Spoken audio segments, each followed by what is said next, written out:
अभिवादन। इस खास पेशकश में आपका स्वागत है।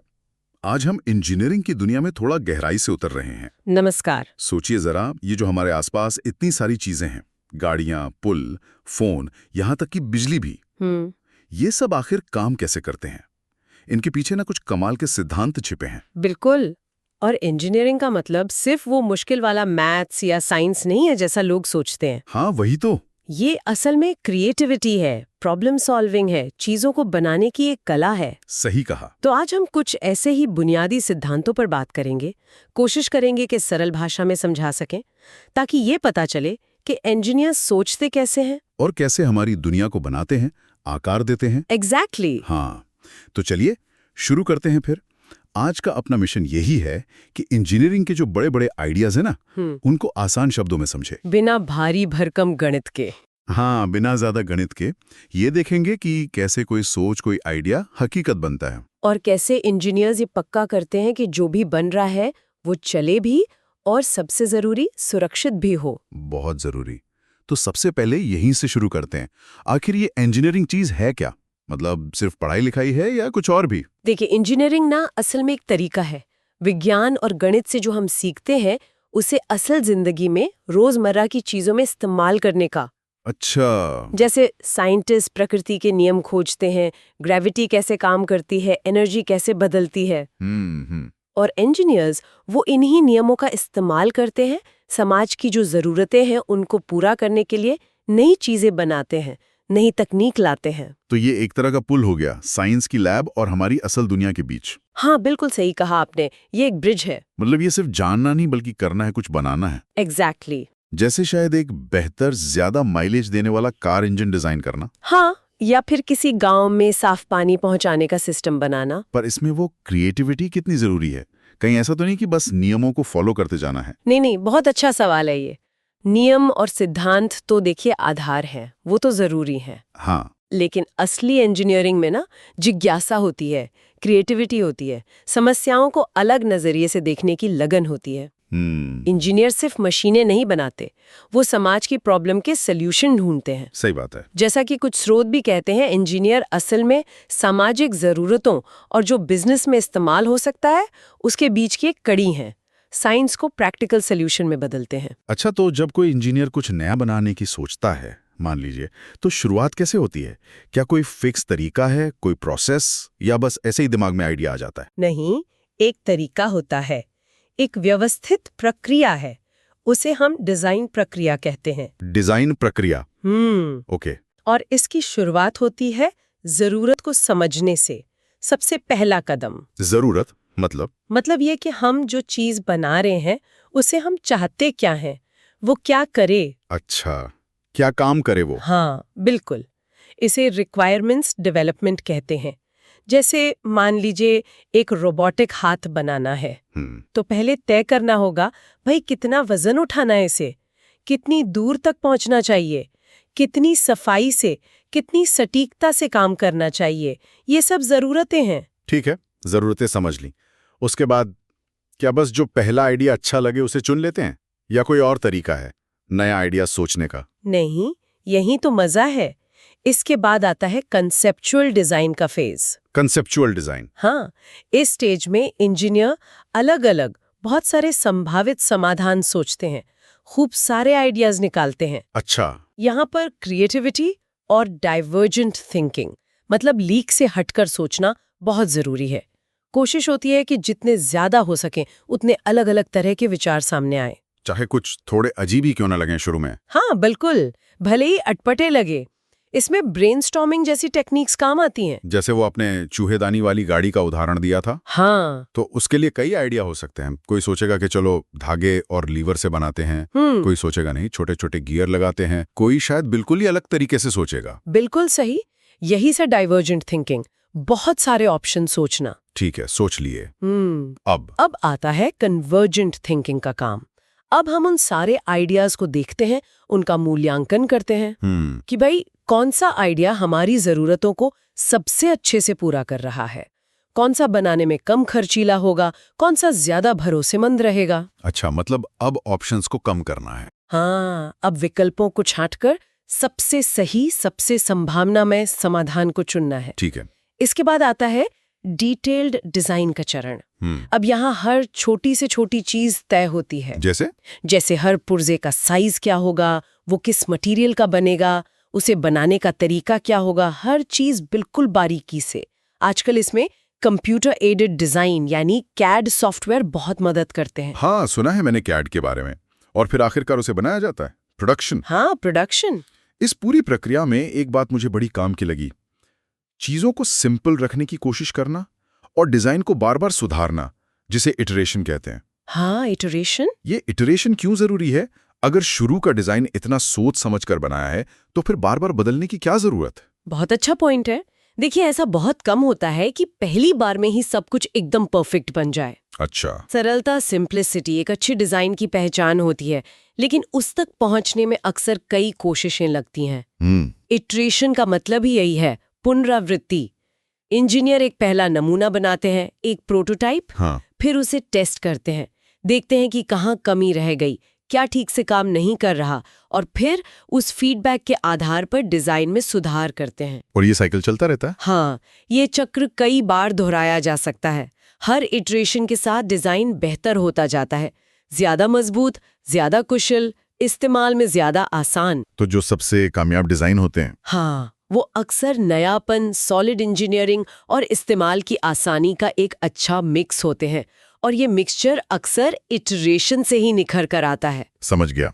तो ये डिजाइन प्रक्रिया हुई, आइडिया से चीज बनने तक का सफर। लेकिन ये डिजाइन तो असल दुनिया में काम करते हैं, जहां उन पर जोर पड़ता है, खिंचाव पड़ता है। बिल्कुल। तो अब बात करते हैं बल यानी फोर्स की। ये क्या होता है और इंजीनियर इसका इतना हिसाब किताब क्यों रखते हैं भाई? बल मतलब किसी चीज पर लगने वाला खिंचाव या धक्का, पुल या पुश। और ये हिसाब रखना सुरक्षा और स्थिरता मतलब स्टेबिलिटी के लिए बहुत ज्यादा जरूरी है। अब सोचिए, एक पुल है, उस पर गाड़ियां चल रही हैं, उनका वजन है, या एक ऊंची बिल्डिंग है, उस पर हवा का जोर पड़ रहा है। हाँ। या फिर एक इंजन के अंदर गैसें धमाका कर रही हैं।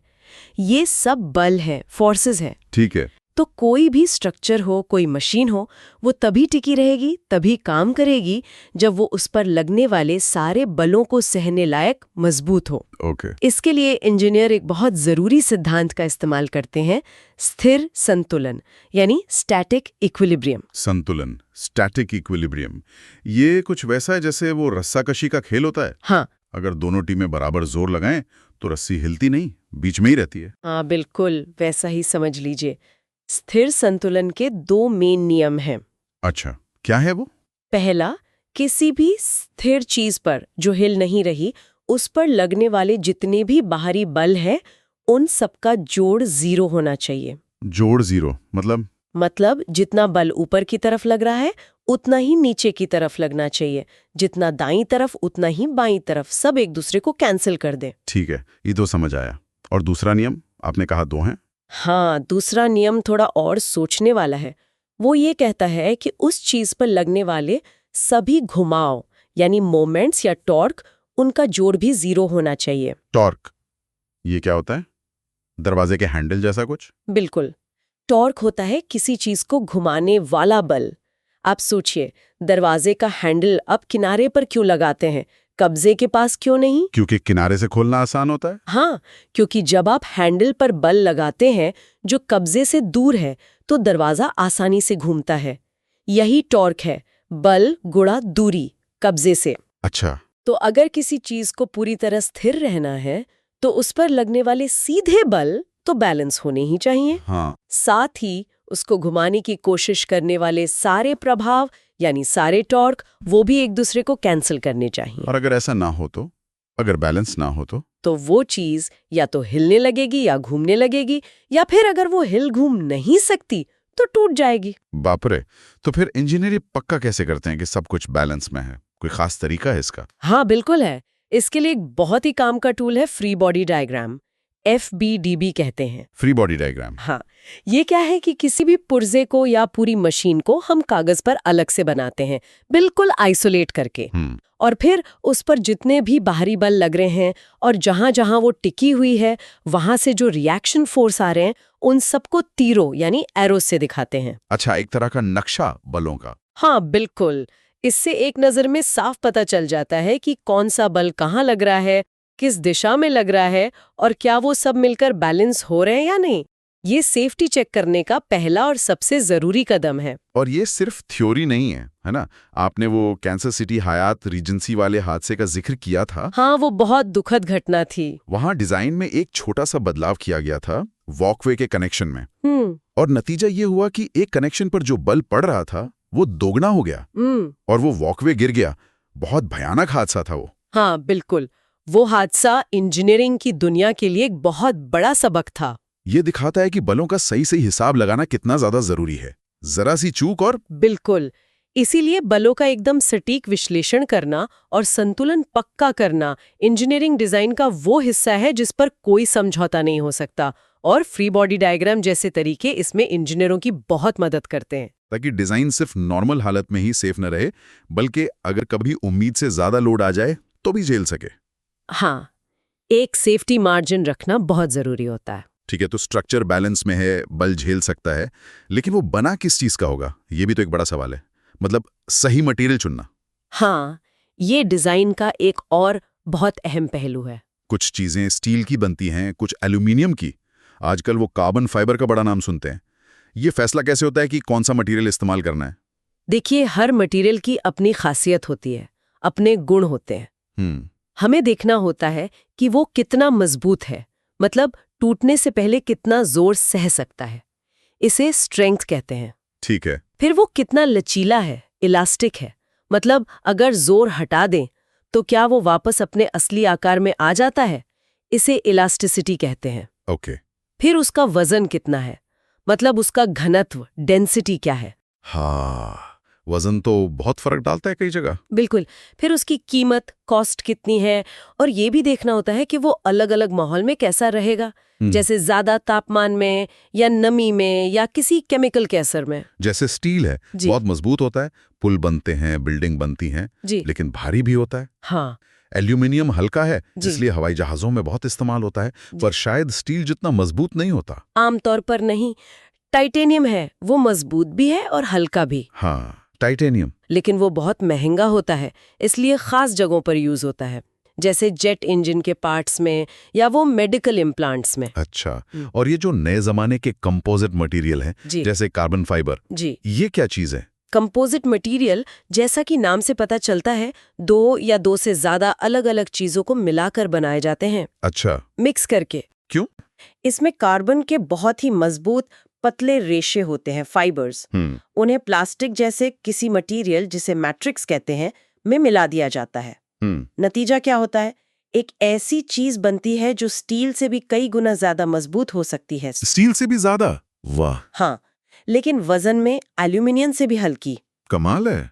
मतलब धातु से ज्यादा मजबूत पर प्लास्टिक से इतना हल्का। हाँ, सोचिए। इसीलिए ये आजकल रेसिंग कारों में, हवाई जहाजों में, स्पोर्ट्स के सामान में हर जगह क्रांति ला रहा है। सही बात है। तो इंजीनियर्स क्या करते हैं? वो डिजाइन की जरूरत देखते हैं। क्या हमें वजन कम करना है, या ज्यादा तापमान झेलना है, या लागत कम रखनी है? इन सब सवालों के जवाब सही मटेरियल चुनने में मदद करते हैं। ये तो बहुत दिलचस्प है, लेकिन इंजीनियर ये कैसे पता लगाते हैं कि कोई मटेरियल, मान लीजिए स्टील है, उस पे जोर पड़ेगा तो वो कैसा बिहेव करेगा, कितना खींचेगा, कब मुड़ेगा, कब टूटेगा? आपने वो स्ट्रेस और स्ट्रेन जैसे शब्द इस्तेमाल किए थे। हाँ, स्ट्रेस और स्ट्रेन। इनको थोड़ा आसान शब्दों में समझा सकते हैं? हाँ, जरूर। स्ट्रेस और स्ट्रेन को समझने के लिए ना एक रबर बैंड का उदाहरण सोचिए। ठीक है, रबर बैंड। जब आप रबर बैंड को खींचते हैं तो आप उस पर बाहर से एक फोर्स लगा रहे हैं। हाँ। इस फोर्स के जवाब में रबर बैंड के अंदर उसके कणों के बीच एक खिंचाव, एक तनाव पैदा होता है, एक अंदरूनी रेजिस्टेंस।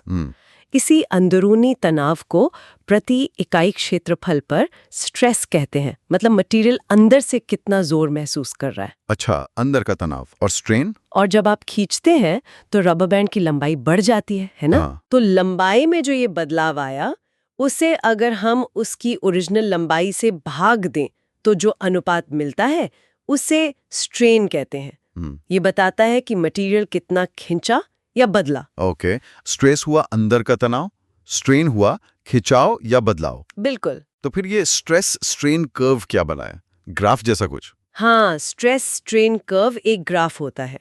ये हमें किसी भी मटेरियल का पूरा चरित्र बता देता है। चरित्र। कैसे? ये ग्राफ दिखाता है कि जैसे जैसे हम मटेरियल पर स्ट्रेस बढ़ाते जाते हैं, मतलब उसे ज्यादा जोर से खींचते या दबाते हैं, तो उसमें स्ट्रेन कैसे बढ़ता है, मतलब वो कितना खींचता या दबता है। अच्छा। और इस ग्राफ से हमें बहुत जरूरी बातें पता चलती हैं, जैसे मटेरियल की यील्ड स्ट्रेंथ। Yield strength. हाँ, ये वो पॉइंट है जिसके बाद मटेरियल परमानेंटली मुड़ जाता है। मतलब अगर आप उस पॉइंट के बाद जोर हटा भी लें तो वो पूरी तरह वापस अपने पुराने शेप में नहीं आएगा। ओह, मतलब वो हमेशा के लिए डिफॉर्म हो गया। हाँ, फिर पता चलती है अल्टीमेट स्ट्रेंथ। ये वो सबसे ज्यादा स्ट्रेस है जो मटेरियल टूटने से ठीक पहले झेल सकता है। ठीक है। और आखिर में आता है फ्रैक्चर पॉइंट, जहां वो टूट ही जाता है।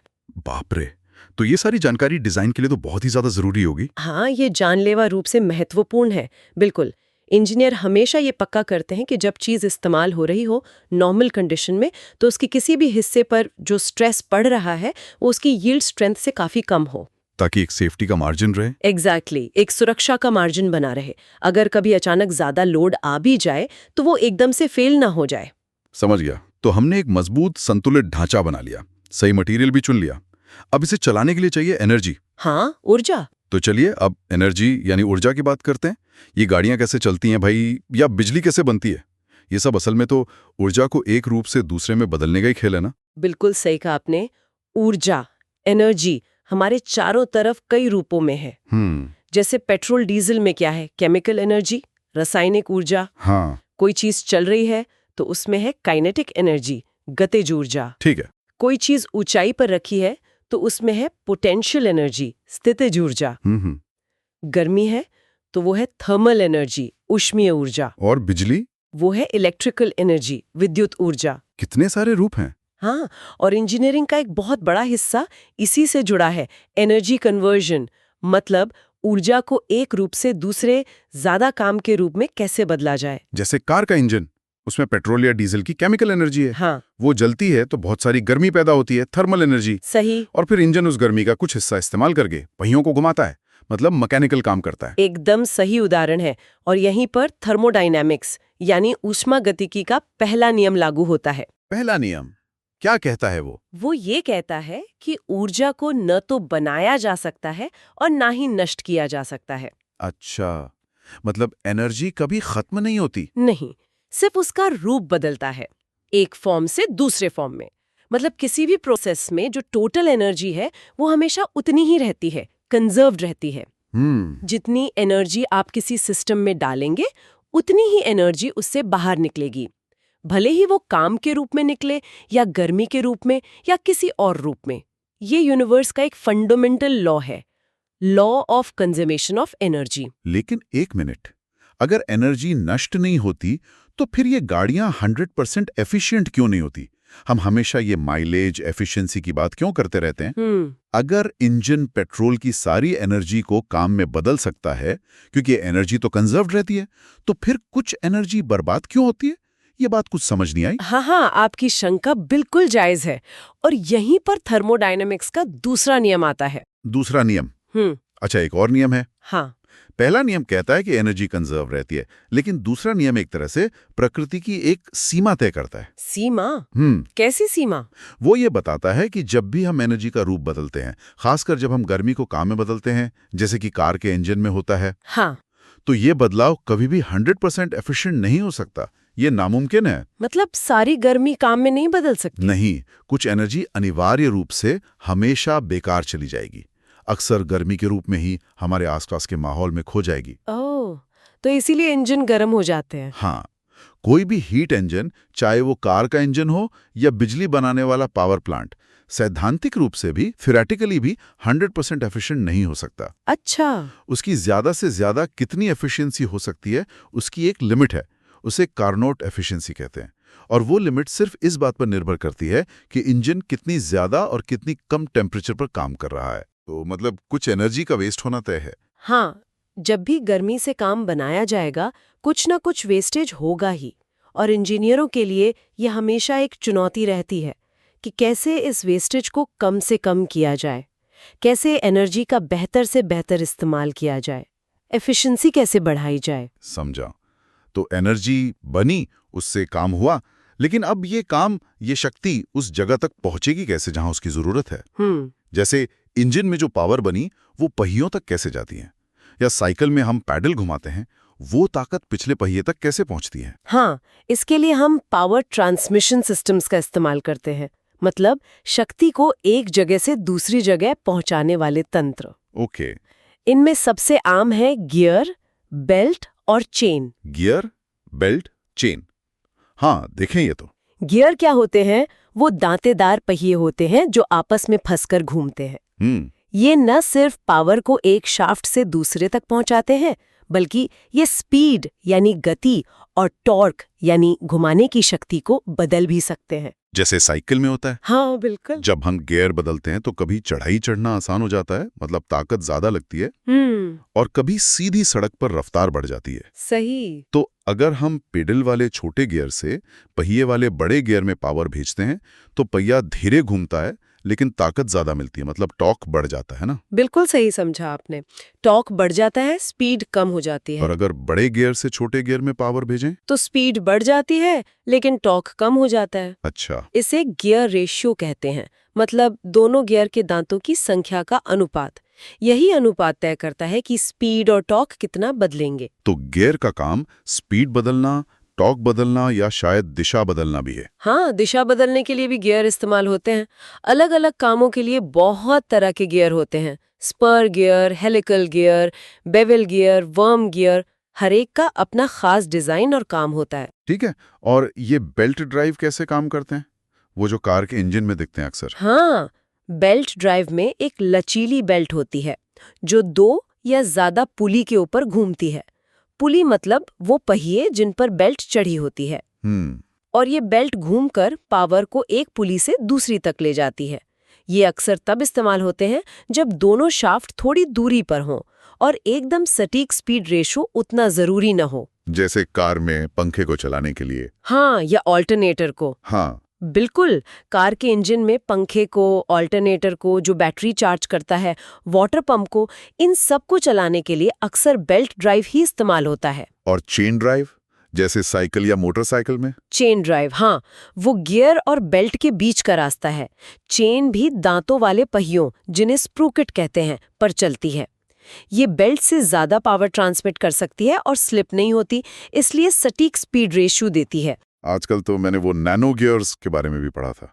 मतलब इतने छोटे गियर, ये तो कमाल की तरक्की है। हाँ, टेक्नोलॉजी बहुत आगे बढ़ रही है। तो ये सारी तकनीकें, गियर, बेल्ट, चेन, ये सब मिलकर ही मशीनों को ठीक से काम करने में मदद करती हैं। हाँ, ये सब पावर को सही जगह सही तरीके से पहुंचाते हैं। तो ये थी इंजीनियरिंग के कुछ बुनियादी लेकिन मेरे ख्याल से बेहद दिलचस्प सिद्धांतों के एक झलक। हमने समझने की कोशिश की कि कैसे इंजीनियर पहले जरूरत को समझते हैं, हाँ, रिक्वायरमेंट्स, फिर आइडियाज सोचते हैं, उन्हें डिजाइन में बदलते हैं, कॉन्सेप्चुअल और डिटेल डिजाइन, फिर कैसे सही मटेरियल चुनना इतना जरूरी है, उसकी स्ट्रेंथ, स्ट्रेस, स्ट्रेन, ये सब देखना पड़ता है। बिल्कुल, मटेरियल सिलेक्शन, फिर कैसे बलों का संतुलन साधना पड़ता है, स्टैटिक इक्विलिब्रियम, ताकि सब कुछ टिका रहे, सुरक्षित रहे। फ्री बॉडी डायग्राम्स की मदद से। फिर हमने ऊर्जा की बात की, एनर्जी कन्वर्जन, थर्मोडायनेमिक्स के नियम, और ये कि 100% एफिशिएंसी क्यों नामुमकिन है, पहला और दूसरा नियम। हाँ, और आखिर में कैसे power transmission systems, gear, belt, chains गति और शक्ति को सही जगह पहुंचाते हैं। बिल्कुल। ये सारे सिद्धांत मिलकर ही तो हमारी दुनिया को चलाते हैं। हाँ, और ये सिर्फ किताबों की बातें नहीं है, ये हर पल हर जगह हमारे आसपास काम कर रहे हैं। सही बात है। हमारी गाड़ियों में, जिन पुलों पर हम चलते हैं, जो बिजली हमारे घरों तक आती है, और वो अनगिनत मशीनें जो हमारी जिंदगी को आसान बनाती हैं, सब इन्हीं सिद्धांतों पर टिकी हैं। उम्मीद है कि इस चर्चा से हमारे सुनने वालों को इंजीनियरिंग की इस फैसिनेटिंग दुनिया की जो नींव है, जो बेसिक आइडियाज हैं, उन्हें बेहतर ढंग से समझने में थोड़ी मदद मिली होगी। हाँ, बिल्कुल।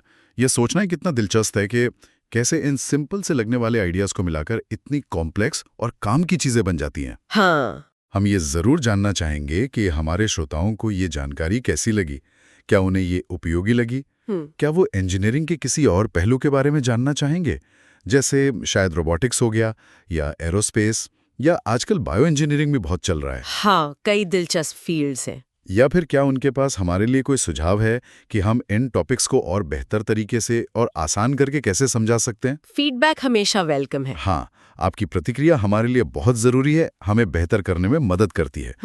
और जाते जाते एक सवाल मन में आ रहा है। पूछिए। हमने देखा कि कैसे सदियों पुराने फिजिक्स के नियम आज भी इंजीनियरिंग की बुनियाद हैं। हाँ, न्यूटन के नियम, थर्मोडायनामिक्स। लेकिन आजकल इतनी नई चीजें आ रही हैं, nano technology, artificial intelligence, smart materials. तो क्या आपको लगता है कि ये जो मूलभूत सिद्धांत हैं, ये हमेशा ऐसे ही लागू रहेंगे, या क्या हम ऐसी नई खोजों के दरवाजे पर खड़े हैं जो शायद इंजीनियरिंग के इन पुराने नियमों को ही चैलेंज कर देंगी या उन्हें शायद नए सिरे से लिखने पर मजबूर कर देंगे? ये बहुत ही गहरा और दिलचस्प सवाल है, सोचने वाली बात है। बिल्कुल। हाँ, ये सोचना वाकई रोमांचक है। खैर, अगली बार फिर मिलेंगे एक और गहरी जानकारी के साथ। जरूर। नमस्कार। नमस्कार।